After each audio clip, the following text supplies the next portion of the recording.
Kumbuka, if you are chosen one, your childhood ilikuwa you had a painful childhood. Hukupata time ya kucheza, hukucheza cha baba cha mama, ulikuwa the rejected one. Kila mtu alikuwa anakuwekelea makosa na wewe ulikuwa unaadhibiwa on their behalf. That is you, that is me.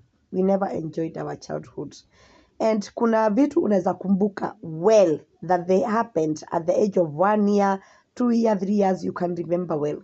Na ulianza kupata ndoto ukiwa mtoto mdogo sana. Ndoto very scaring at the age of 1 year, you can remember those dreams.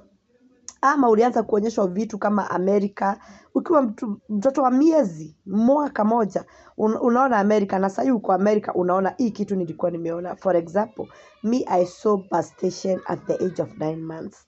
At the age of 9 months I was still breastfeeding. At the age of 9 months I saw bus station. So when I came to bus station for the first time, nilirudishwa pale kwa 9 months. Yeah, so you can remember what happened ukiwa mtoto kama unaweza jipatia time. And tulikuwa tunachukia uongo sana hata tukiwa watoto wadogo sana.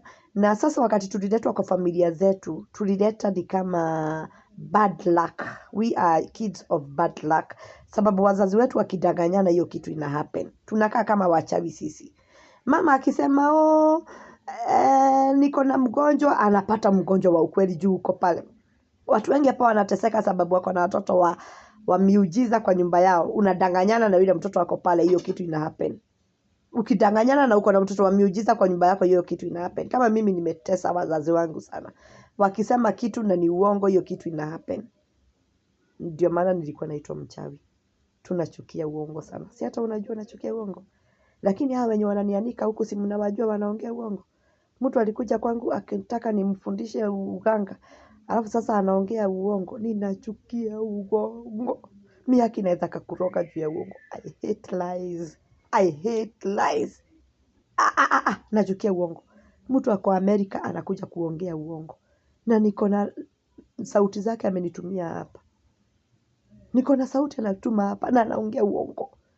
Mimi nasikianga kama naweza kukunyonga. Nikikumbuka ingine nitawaambia. Nawapenda. Mtakuwa wateule ama mtaheshimu wateule ama tuwaroge.